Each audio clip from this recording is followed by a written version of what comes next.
का भुगतान भी करना पड़ता है और जो पुण्य करेंगे उसका भी लाभ आपको मिलेगा,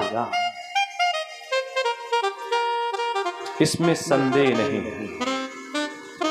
कर्मनाशा नदी में स्नान करने से ऐसा कहा जाता है सारे पुण्य क्षीण हो जाते हैं। क्षीण का मतलब नष्ट हो जाना। और वही कर्मनाशा नदी कुछ देर आगे चलने के बाद गंगा जी में मिल जाती है। तो गंगा जी में कोई स्नान करना थोड़ी बंद कर देता है। भानु कृषाणु सर्वरस खाही, तीन कर मंद कहत को नाही। सूर्य का जब प्रकाश तेज निकलता है तो नदी से भी जल लेता है, नाली से भी जल लेता है, तालाब से भी जल लेता है, पोखर से भी जल लेता है। सूर्य सभी जगह से जल लेता है। लेकिन सूर्य को कोई गलत साबित करता है क्या? सूर्य को कोई प्रणाम करना बंद कर देता है क्या? ऐसा बिल्कुल भी नहीं है। सूर्य सब जगह से जल लेता है, लेकिन किसी प्रकार का दोष सूर्य के ऊपर नहीं है। गंगा के अंदर कई नदियों का जल जाता है, कई गंदी नदियों का भी जल जाता है, लेकिन इतना होने के बाद भी गंगा अपवित्र नहीं है। समरथ को नहीं दोष गुसाई। अग्नि हवन की आहुति भी स्वीकार करती है, किसी मृत काया को भी स्वीकार करती है, कूड़े करकट आदि को भी स्वीकार करती है, मतलब जलाती है, लेकिन कभी स्वयं अपवित्र नहीं होती। समरथ को नहीं दोष गुसाई, रवि पावक सुरसर की नाई। आपके पास दो चीजें हों, एक गिलास में पानी हो और एक गिलास में शुद्ध गाय का घी हो, और दोनों में मक्खी पड़ जाए तो पानी वाले गिलास में तो गिलास का पानी फेंक दिया जाएगा, और किसी ने घी फेंका हो तो बताओ मक्खी बढ़ने की बात। अरे कुछ तो ऐसे होते हैं कि मक्खी जब निकालते हैं और लगता है अरे मक्खी में एक बूंद घी चपका है, बोले घी क्यों बर्बाद करें। आपने नाम सुना है मक्खी चूस, सुना है? तो जो घी से मक्खी निकाल के मुंह में ले जाए और पूरा घी सोख ले, फिर मक्खी बाहर फेंके, इनको क्या बोलते हैं? मक्खी चूस। अच्छा, सब गांव में होते हैं ऐसा नहीं है, सब जगह दो चार ऐसे होते हैं कि वो भगवान ही मर्जी है वो कैसे हो। एक गांव में एक व्यक्ति इतना विशेष था कि लोगों ने उसकी विशेषता को देख करके उसका नामकरण कर दिया। कई गांव में ऐसे होते हैं कि उनका नाम कोई दूसरा होता है, चलताऊ नाम दूसरा होता है, उनका नामकरण कर दिया दानी दान चंद्र, और पूरे गांव में फेमस हो गए दानी दान चंद्र। अच्छा, नाम से ऐसा लगता है कि बहुत बड़े दान दाता होंगे, लेकिन वो गांव का एक ऐसा आदमी था जिसने जीवन में कभी दान नहीं किया था, तो लोगों ने व्यंग्य में उसका नाम रख दिया दानी दानचंद। कुंभ का महीना चल रहा था, तो पत्नी ने कहा देश देश के लोग आकर के गंगा में स्नान कर रहे हैं, तुम भी जाकर के स्नान कराओ, कुछ पुण्य कमाओ। तो दानी दानचंद ने कहा गंगा में स्नान करने जाएंगे तो किराया लग जाएगा, उसके बाद वहां पंडित जी बैठे होंगे तो उन्हें कुछ देना पड़ेगा, इतना पैसा खर्चा हो जाएगा, ऐसे गंगा स्नान से क्या लाभ जहां पैसा खर्च हो जाए। तो पत्नी ने कहा फिर पैदल ही चले जाओ। तो किराया बच जाएगा। बोले ये पत्नी को उसने बड़ी प्रसन्नता के साथ कहा कि पहली बार तुमने उचित सलाह दी, जहां पैसा नहीं खर्च होना। उसने भी मन में विचार कर लिया कि गंगा स्नान कर लेते हैं, पत्नी की बात माननी चाहिए। जो व्यक्ति पत्नी की बात मानता है निश्चित मानिए जीवन में बहुत आगे बढ़ता है। हमारे 2 कलाकार बैठे भैया लोग, इनकी पत्नी नहीं है इसलिए पीछे बैठे, इनकी पत्नी है इसलिए आगे बैठे। उधर भी उनकी नहीं है तो पीछे बैठे, उनकी है तो आगे बैठे, और इधर भी ये नीचे बैठे हम ऊपर बैठे। जो पत्नी की बात मानता है ये समझिए बिल्कुल आगे ही रहता है। बेचारा पैदल पैदल गंगा स्नान करने गया। अब उसको लगा घाट में जाएंगे तो पैसा देना पड़ेगा, तो बोले घाट में ना जाए मरघट में चले जाए, यहां हो सकता है पैसा ना देना पड़े। अच्छा, उसकी लीला भगवान देख रहे थे, ठाकुर जी लीला देख रहे थे। तो ठाकुर जी भी ऐसे ही भक्तों को पकड़ते हैं। ठाकुर जी भी मांगने उसी के यहां जाएंगे जिसके यहां कुछ ना हो देने के लिए। आपसे कह दिया जाए कि माटी खोद के ले आओ, तो माटी आप वहीं से खोदोगे जहां गड्ढा पहले से हो, अच्छी जगह नहीं खोदोगे। उसको लगा मरघट में जाए, यहां कभी कभी लोग आते हैं, खाली रहता है। अच्छा, भगवान लीला देख रहे थे, उसने सारे कपड़े बाहर उतारे और नदी में घुस गया, और जैसे ही डुबकी लगाई और डुबकी लगा के बाहर निकला, तब तक तो भगवान वहां आ गए थे पंडा के वेश में। और जैसे उसने डुबकी बाहर लगाई, भगवान ने कहा यजमान की जय हो। उसने सोचा जब डुबकी लगाई थी तब तो कोई नहीं था, ये कहां से पंडा आ गया यहां पे। और तब तक तो भैया भगवान ने संकल्प पढ़ दिया, ओम विष्णु विष्णु विष्णु विष्णु। यजमान से कहा गंगा स्नान करने आए हो, कुछ दान करो। यजमान ने कहा कुछ नहीं है दानी दान चंद्र ने। भगवान ने कहा कुछ तो दान संकल्प में करना ही पड़ेगा। बोले कुछ नहीं है, नगद तो कुछ है ही नहीं। तो भगवान ने कहा फिर उधार दान कर लो। उसने कहा ये ठीक है, उधार में कौन से पैसे देने। तो पुराने जमाने की घटना थी, धेला चला करता था, माता जी जानती होंगे, ठेला नहीं धेला, चमन्नी से भी कमजोर होता था। तो उसने कहा 2 ढेला हमने संकल्प में तुमको दान दिया। भगवान ने कहा पता तो बता दो, दान लेने कैसे आएंगे। तो भगवान से ही गलत पता बता करके चला आया। बोला सही पता बताएंगे तो द्वार में बहेरी आ जाएगा। तो उसने गांव का नाम ही दूसरा बता दिया। बोले तरखरी में चले जाओ। तरखरी तो नहीं है हमारे दादा, ये अब तो माता जी चंदा भी नहीं देंगी।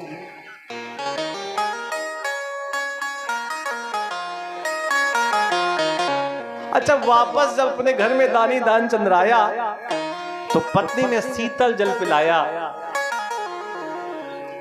तो थोड़ा सा थक गया था, तो उसने कहा थोड़ा आराम कर ले, फिर कार्य में लगते हैं। अभी बैठा ही था कि कुंडी खटखटाई भगवान ने, यजमान की जय हो। दानी दानचंद ने पत्नी से कहा जाओ देख करके आओ कौन आया है। पत्नी बाहर गई। पत्नी ने कहा प्रणाम, कौन है आप, कहां से आए। अरे बोले हम पंडा हैं गंगा के किनारे के। बोले काहे के लिए आए हैं। बोले तुम्हारे पति ने कुछ संकल्प किया था, उधार का संकल्प, वही हम लेने आए हैं। पत्नी ने बताया जा करके कि वो पंडा को जो दान दे आए थे उधार का वही लेने आया है। दानी दानचंद ने कहा हमने गलत पता बताया था। तो पत्नी ने कहा सही पता में आ गया है वो, अब बताओ क्या कहें। बोले कह दो थोड़ा अस्वस्थ है दानी दानचंद। पत्नी गई, बोली अस्वस्थ है और तबीयत थोड़ी खराब है। भगवान ने कहा हमारे यजमान की तबीयत खराब, अब तो हम यहीं तब तक रुकेंगे जब तक हमारे यजमान का स्वास्थ्य ठीक नहीं हो जाएगा। जाओ देवी, तुम अन्न भोजन की व्यवस्था करो, हम यहीं बनाएंगे, यहीं खाएंगे और तब जाएंगे जब हमारे यजमान का स्वास्थ्य ठीक हो जाएगा। पत्नी ने बताया कि पंडा बड़ा खतरनाक है, लेके ही मानेगा पैसा। वो कह रहा है कि तब तक नहीं जाएंगे जब तक यजमान का स्वास्थ्य न सही होगा। दानी दानचंद गुस्सा हो गया था, उसने कहा जाओ पंडे से कह दो दानी दानचंद मर गए, केवल 2 धेला न देना पड़े। पत्नी गई बेचारी, अब झूठ मूठ के आंख में आंसू भरे और बोले क्या बताएं, मौसम बड़ा खराब था। दानी दानचंद्र चले गए। यजमान ने पंडा जी ने कहा मेरा यजमान बिना दान दिए चला गया, और तुम बिटिया नई नई बहू हो, गांव में कहा लोगों को बुलाती घूमोगी। तुम चिंता मत करो, दानी दानचंद्र के अंतिम संस्कार की व्यवस्था हम ही कर देते हैं। अमित रूप प्रकटे तई काला, पूरे गांव में हल्ला मचा दिया। दानी दानचंद्र चले गए। लोगों ने कहा कितनी पुण्यात्मा थी, चली गई, स्वर्ग में ही गई होगी। बांस बांस काट के लाया गया। दानी दानचंद्र को अंदर से 4 लोग उठा के लाए, बांस में बांधा गया और दानी दानचंद्र हे भगवान बंध गया, मरने के लिए तैयार है, लेकिन 2 धेला ना देना पड़े। सांस वास बंद किए लेटा होगा। लोग उसकी अर्थी को उठा करके चलने लगे। पत्नी ने कहा गांव वालों से वो मरे नहीं, जिंदा है। गांव के लोगों ने कहा देवी जिसको जाना था वो तो चला गया। उसने कहा मैं सच कहती हूं वो मरे नहीं है, नाटक किए लेटे। गांव के लोगों ने कहा देवी ये तो तुम्हारा भ्रम है, जाने वाले को कौन रोक सकता। पत्नी की बात किसी ने नहीं सुनी। दानी दानचंद्र को जाकर के शमशान घाट में लकड़ियां बिछा करके लिटा दिया गया, जलने के लिए तैयार है, लेकिन 2 धेला दान करने के लिए तैयार नहीं। भगवान ने मन में सोचा बेफालतू में मर जाएगा और पाप हमारे ऊपर चढ़ा के जाएगा।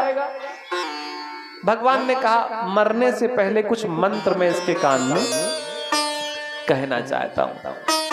लोगों ने कहा कह दो कह दो कह दो। भगवान गए और कान में धीरे से कहा आया हूं बैकुंठ से,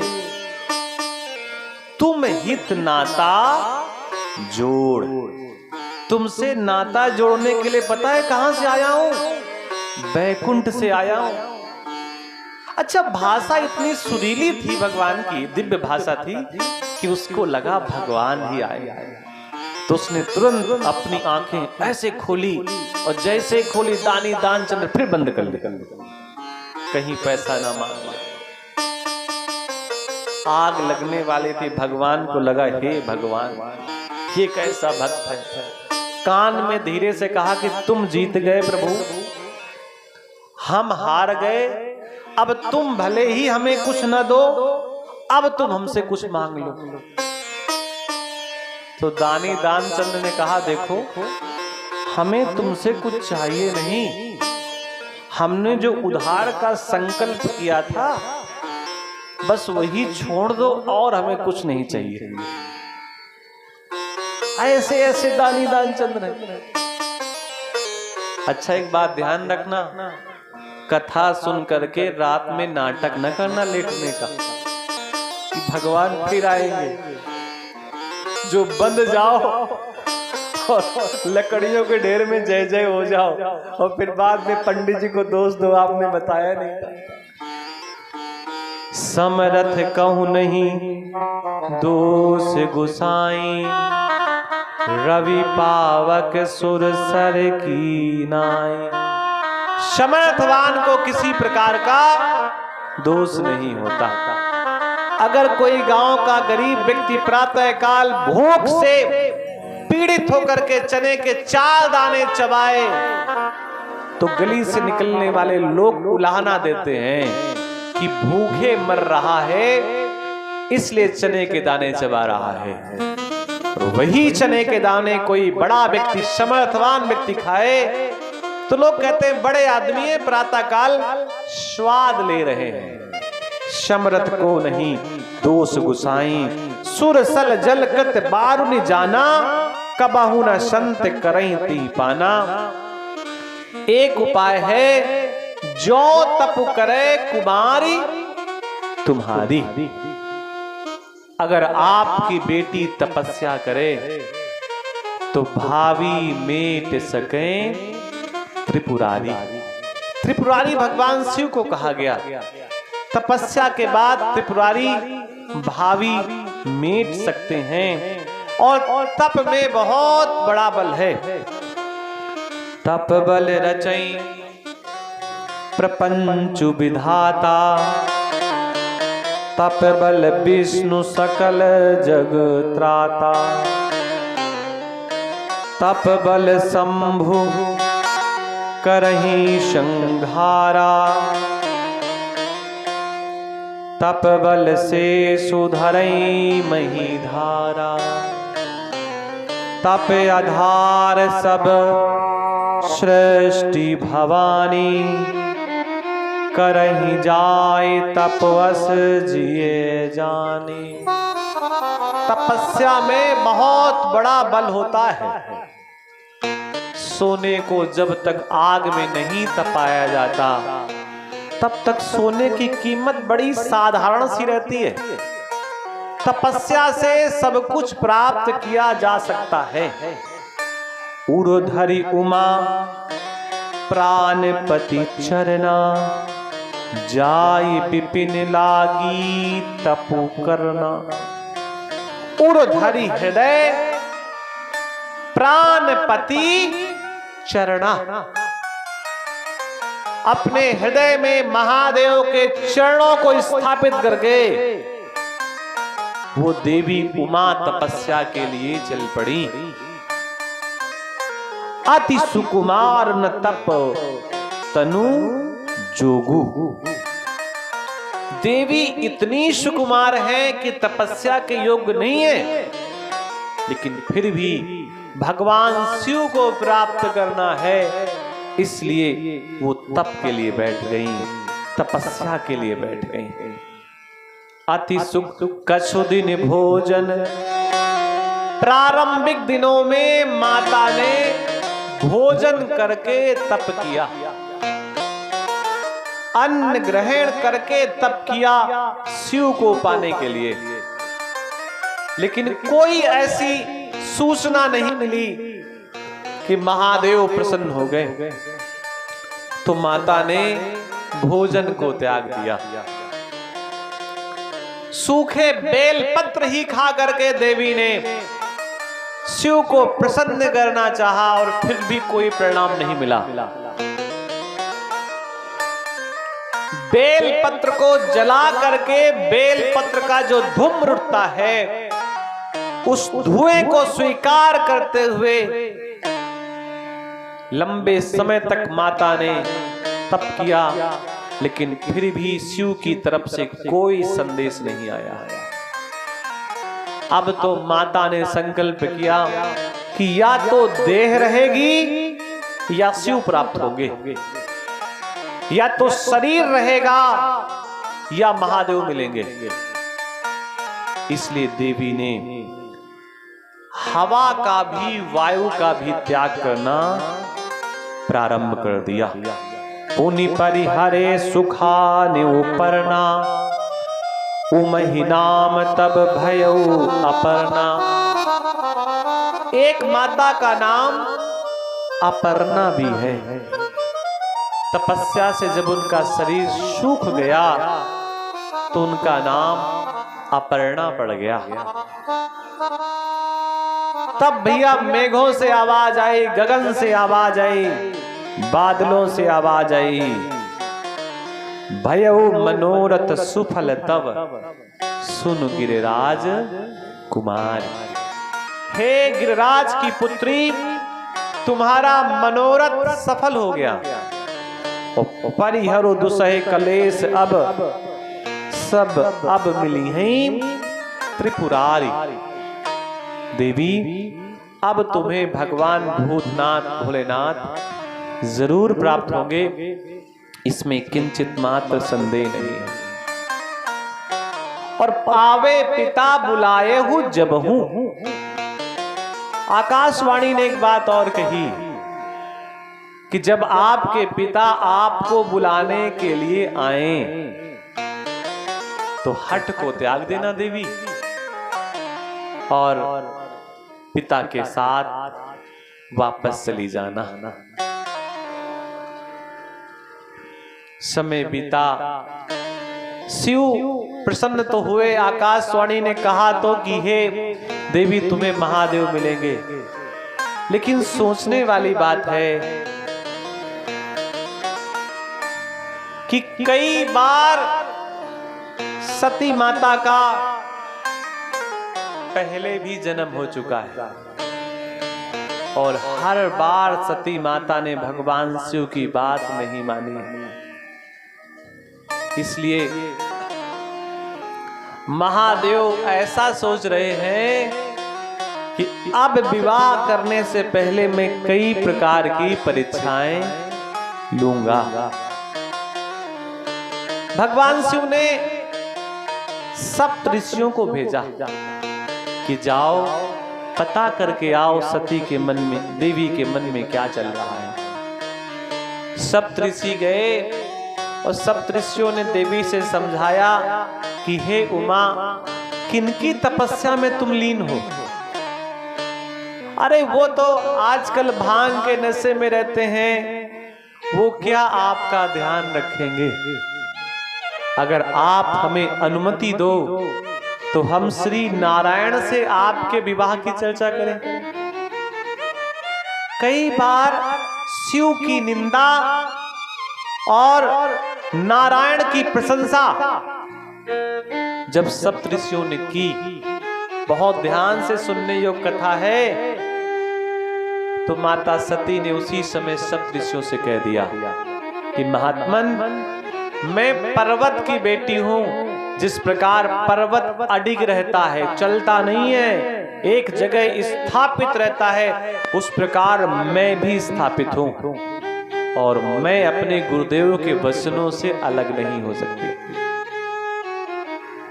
मैंने अगर शिव को पाने का संकल्प किया है तो मैं शिव को ही प्राप्त करूंगी, मैं किसी और के बारे में ऐसा नहीं सोच सकती। ऐसा माता ने समझाया। सप्तऋषि वापस चले गए। सप्तऋषियों ने जाकर के शिव से बताया कि इस बार देवी ने संकल्प किया है कि तुम्हारी बात ना मानने का साहस कभी नहीं करेंगे। शिव जी को इन बातों से विश्वास नहीं हुआ तो स्वयं भगवान महादेव संत का वेश बना करके, महात्मा का वेश बना करके, ये जानने के लिए कि देवी के मन में मेरे प्रति क्या भाव है, पूछने के लिए आए। और शिव की निंदा करने लगे। अपनी ही निंदा महादेव स्वयं सती देवी के सामने करने लगे, उमा के सामने करने लगे। तो माता पार्वती ने जो वेश बदल करके भगवान भोलेनाथ आए थे, उनसे कहा कि आप संत के वेश में हैं, महात्मा के वेश में हैं, हम आपका अनादर नहीं करना चाहती, लेकिन जिनको मैंने मन से पति मान लिया है, अगर उनके प्रति आपने अब एक भी दुर्वचन बोला तो मैं आपको श्राप दे दूंगी। शिव को विश्वास हो गया कि इस बार देवी का मन सुदृढ़ है। पिता बुलाने के लिए लेकर के आए तो माता चली गई पार्वती, क्योंकि आकाशवाणी ने कहा था पिता जब बुलाने आए तो चली जाना। इतना ही नहीं, भगवान शिव का भी मन हुआ कि लंबा समय बीत गया है पार्वती से अलग रहते हुए। तो पहले भगवान शिव कहीं और रहते थे। ये जितने भी फिल्मों में गाने हैं ना, ये सारे के सारे गीत इन पुराणों से लिए गए हैं। एक गीत है ना, एक घर बनाऊंगा,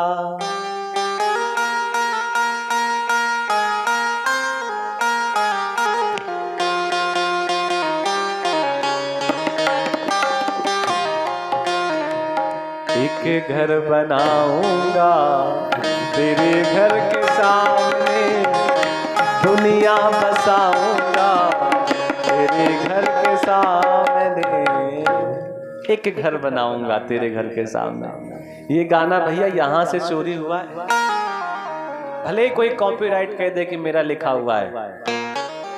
शिव का ऐसा मन हुआ कि मैं पार्वती को देखूं। लंबा समय बीत गया,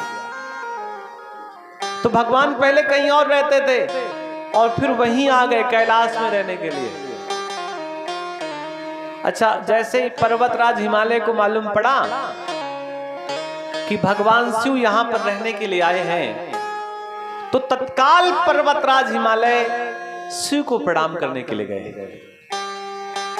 और शिव ने बड़े क्रोध में आकर के हिमालय से कहा कि देखो, हम यहां तपस्या के लिए आए हैं। कई बार व्यक्ति नाटक करता है ना क्रोध का, बाहर से, अंदर से तो दूसरा ही भाव होता है, बाहर से उनका दूसरा भाव होता है।